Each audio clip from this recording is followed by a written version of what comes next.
নগাঁৱত সুধাকৰ্ণত ভূপেন হাজৰিকাৰ নামত যি প্ৰকল্প নিৰ্মাণ কৰা হৈছে ডক্টৰ ভূপেন হাজৰিকা কলাতীৰ্থ যি অধিসূচনা জাৰি হোৱাৰ দিনাখনি মুকলি কৰা হৈছিলে আৰু আপুনিও সেই সময়ত আছিলে ডক্টৰ সুধাকণ্ঠৰ লগত গীটাৰ বজোৱা কমল কটকী ডাঙৰীয়া আছিলে বিধায়ক ডাঙৰীয়া আছিলে এইভাগ প্ৰকল্পই নিশ্চিতভাৱে সুধাকণ্ঠগৰাকীৰ সৃষ্টিৰ আজি অনাগত দিনত নৱপ্ৰজন্মক চিনাকি কৰাত সহায় কৰিব আমাৰ নগাঁৱৰ বাবে অকল সমগ্ৰ অসমৰ বাবে এটা ডাঙৰ গৌৰৱৰ কথা যে এনে এটি কেন্দ্ৰ এনে এটি প্ৰকল্প আৰু সেইটো যোনটো সম্পূৰ্ণভাৱে ভূপেনদাৰ বাবে উৎসৰ্গিত তেওঁৰ নামত উৎসৰ্গিত এইটো আৰু মধ্য অসমৰে নহয় গোটেই অসমৰ এটা প্ৰাণ কেন্দ্ৰ হৈ উঠিব এই যোনটো ভূপেন ক্ষেত্ৰ যোনটো আৰু এই ক্ষেত্ৰত আটাইতকৈ ডাঙৰ কথা হৈছে যে খুব দূৰদৰ্শী এটা পৰিকল্পনা কৰা হৈছে তাত 500জন মানুহ বহিব পৰা অডিয়েন্স বহিব পৰা এটা অডিটৰিয়াম হ'ব 120জন মানুহ বহিব পৰা এটা অডিঅ' ভিজুৱেল এটা চেণ্টাৰ এটা আছে কনফাৰেন্স হল এটা আছে আৰু সেই কনফাৰেন্স হলটো ধৰি লওক গোটেইখিনি মডাৰ্ণ ইকুইপমেণ্ট যোনখিনি আছে তাৰে সেইটো সুসজ্জিত আৰু এটা এক্সিবিশ্যন হল এটা আছে এতিয়া ধৰি লওক নগাঁৱত যদি কোনোবা এখন আৰ্ট এক্সিবিশ্যন কৰোঁ বুলি কৰে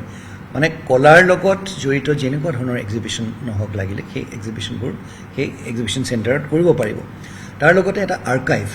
আমাৰ নগাঁৱত এনেকুৱা বহুতো আমাৰ ঐতিহাসিক সম্পদ আছে ঐতিহাসিক সম্পদ সেই ঐতিহাসিক সম্পদবোৰ এই আৰ্কাইভখনত আমি হেৰি কৰিবলৈ চেষ্টা কৰিছোঁ আৰু তাত আপোনাৰ গোটেই যাতে নগাঁওখনক বা আমাৰ এই অঞ্চলটোত মধ্য অসমক কেনেধৰণে আমি ৰাইজৰ মাজত আমি উপস্থাপন কৰিব পাৰোঁ সেই তাৰ এটা বিশেষ এটা প্ৰচেষ্টা কৰা এটা হ'ব আৰ্ট গেলেৰীটোত ধৰি লওক আমাৰ নগাঁও অঞ্চলৰ যিখিনি আৰ্টিষ্ট আছে সেই তেওঁলোকে তাত এটা সেই আৰ্ট গেলেৰীটোত নিজৰ ছবিবিলাক তেওঁলোকে কৰিব পাৰিব ধৰি লওক এতিয়া আমি যেতিয়া আৰ্টিষ্টসকলৰ লগত আমাৰ চিত্ৰশিল্পী যিসকল থাকে তেওঁলোকে সদায় এটা আৰ্ট গেলেৰীৰ অভাৱ এটা তেওঁলোকে সদায় প্ৰকাশ কৰিছিলে আজি সেই আৰ্ট গেলেৰীটো আমি দেখা পাম যে সেই তাত এতিয়া ইতিমধ্যে কৰিব পাৰিব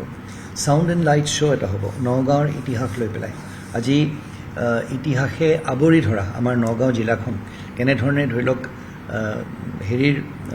পটভূমিত আমাৰ ইতিহাসৰ পটভূমিত ৰাইজৰ সন্মুখলৈ এটা উপস্থাপন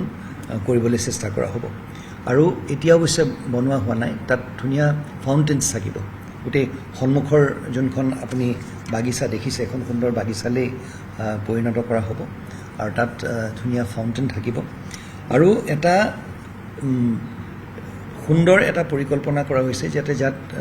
এজন মানুহ ধৰি লওক কলাক্ষেত্ৰ এখনলৈ সোমাই আহিলে যিখিনি বস্তুৰ প্ৰয়োজন যেনে ফুড কোৰ্ট এখন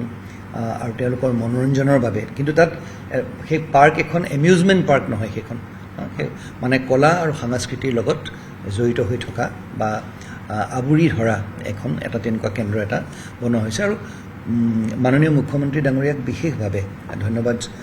জনাইছে আমাৰ নগাঁওবাসী ৰাইজে যে এনেকুৱা এটা প্ৰকল্প আমাৰ নগাঁৱত স্থাপন কৰা হ'ল আৰু তাৰ লগতে কি হৈছে নগাঁওবাসী ৰাইজে আৰু আমাৰ সন্মানীয় বিধায়ক মহোদয়ৰ পৰিকল্পনাত এই অনুষ্ঠানভাগ গঢ়ি তোলা হৈছে আৰু মই ভাবোঁ যে সাংস্কৃতিক দিশটোত আৰু বিশেষকৈ ভূপেনদাৰ শতবাৰ্ষিকীত তেওঁক আৰু ইয়াতকৈ মানে এটা নগাঁওবাসী ৰাইজে আটাইতকৈ ডাঙৰ এটা সন্মান আগবঢ়াইছে তেওঁলৈ আৰু অনাগত দিনত এই ভূপেন ক্ষেত্ৰই আমাৰ অসমৰ এই সাংস্কৃতিক দিশৰ পক্ষপাতত এটা বিশেষ ভূমিকা আগবঢ়াব আৰু নতুন প্ৰজন্মৰ মাজলৈ ভূপেনদাক আৰু লৈ যাব আৰু অকল অসমৰে নহয় সমগ্ৰ ভাৰতবৰ্ষৰ পক্ষপাতত